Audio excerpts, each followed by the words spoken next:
Today marks 80 years since the surprise attack on Pearl Harbor, which led to the United States entering World War II. Courageous veterans of that historic war were honored today across the country, as well as in Farmingdale, Long Island. CBS 2's Jennifer McLogan reports.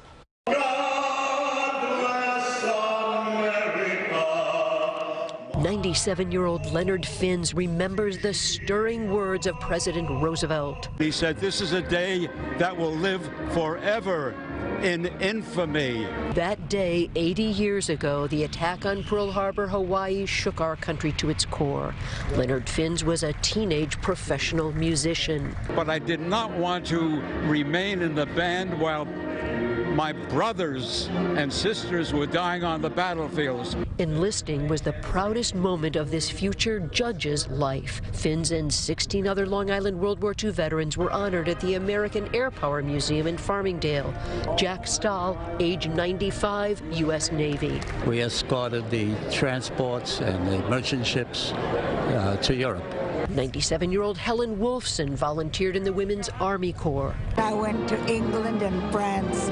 David Marshall, U.S. Army, age 97. Well, I served in Germany and in Belgium, the Battle of the Bulge. Sacrifices our World War II veterans, their valor, their courage, and particularly this event, the dropping of the roses. Blessing the 80 roses and in a solemn ceremony handing them off to the pilots for the traditional drop over the Statue of Liberty. Among the World War II veterans honored on this significant day across the country, my parents, Ted and Bea McLogan. Teen college students at the University of Michigan on Pearl Harbor Day, they graduated and enlisted. My dad sent to Burma, survived Merrill's Marauders and inducted into the Army Ranger Hall of Fame. My mom entered the waves and worked to decipher encrypted messages for the U.S. Navy.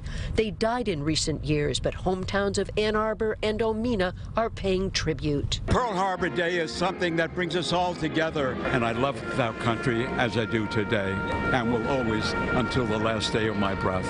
On Long Island, Jennifer McLogan, CBS 2 News. Thank you to the McLogans and all of our veterans and their families who've also sacrificed.